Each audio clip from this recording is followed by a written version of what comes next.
இட்லி கடை நம்ம நடிப்பின் அசுரன் என்று அழைக்கப்படுகிற தனுஷ் அவர்கள் எழுதி இயக்கி நடிச்சிருக்கிற படம் தான் இட்லி கடை. ஏற்கனவே பவர் பாண்டி, ராயன் 2 படங்கள் ரிலீஸ் ஆயிடுச்சு. 3வதா நிலவுக்கு என்மேல் என்னடி கோபம், அதுவும் ரிலீஸ் ஆக போகுது பிப்ரவரி 21 4வதா தனுஷ் இயக்கத்தில் உருவாகிய படம் தான் இந்த இட்லி கடை.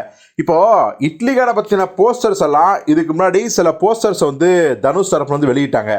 ஒன்று பார்த்தீங்கன்னா அந்த இட்லி கடை மாதிரி டைட்டிலில் நம்ம ராஜ்கரன் இருக்கும்போது நம்ம தனுஷ் அவர்கள் க்ளீன் ஷேவோட பட்டை அடிச்சுட்டு ரொம்ப பவ்யமாக இருக்க மாதிரி ஸ்டில்லு, அதுக்கப்புறம் ஜென்டில்மேன் அர்ஜுன், வினித் இவங்களை ஞாபகப்படுத்த மாதிரி 2 பக்கமும் பார்த்தீங்கன்னா அந்த பலசரக்கு சாமான்களை தூக்கி வரக்கூடிய அந்த வெள்ளை வேட்டி வெள்ளை சட்டை போட்டிருக்க அந்த ஸ்டில்லு. ஸோ இதெல்லாம் பார்க்கும்போது தனுஷர்கள் ரொம்ப ரொம்ப சாஃப்டான ஒரு படம் எடுத்திருக்காருப்பா அப்படின்னு தான் எல்லாரும் நினச்சோம். அதுக்கப்புறம் நித்யா மேனன் ஹீரோயின், நித்யா மேனன் கூட இருக்கிற ஸ்டில்ஸ்லாம் இருந்துச்சு. ஸோ அதை பார்க்கும்போதும் இது ஒரு அழகான சாஃப்டான காதல் கதை அப்படின்னு நம்ம நினச்சோம். ஆனால் இப்போது இன்று ரிலீஸ் ஆகிருக்கக்கூடிய ஃபோட்டோ, இன்று மீன்ஸ் நேற்று சாயந்தரத்துலேருந்து ரிலீஸ் ஆகிற ஃபோட்டோ வேறு லெவலில் மிரட்டி இருக்குது அப்படின்னு தான் சொல்லணும். ஏன்னா இந்த படத்தில் ஆரம்பத்துலேருந்தே அருள் விஜய் நடிக்கிறாரு அப்படின்னு தகவல் வந்துச்சு. நடித்து முடிச்சிட்டாரு அப்படின்னு.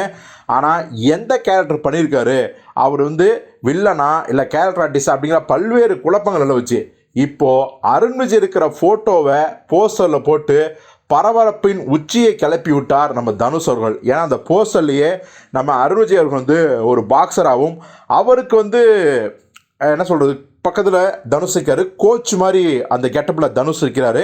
அது பார்த்தீங்கன்னா அந்த பாக்ஸிங் கூண்டுக்குள்ளே தான் அந்த போஸ்டர்ஸ் இருக்குது. 2 பேருமே இருக்காங்க. ஸோ அப்படி பார்க்கும்போது இது வழக்கமான நீங்கள் நினைக்கிற மாதிரி பவர் பாண்டி ஸ்டைல் சாஃப்டான படம் கிடையாது ராஜா. இது ராயன் மாதிரியான ஒரு ஆக்ஷன் அதக்களமாகவும் இருக்க வாய்ப்பு இருக்குது அப்படிங்கிறத தனுஷ் அவர்கள் சொல்லாமல் சொல்லிட்டாரு. தனுஷ் அருண் விஜய் இந்த காம்பினேஷன், அது ஒரே கூண்டில் 2 பேரும் எதிரும் புதிரும் நிற்காம ஒன் சைடாக நிற்கிறாங்க.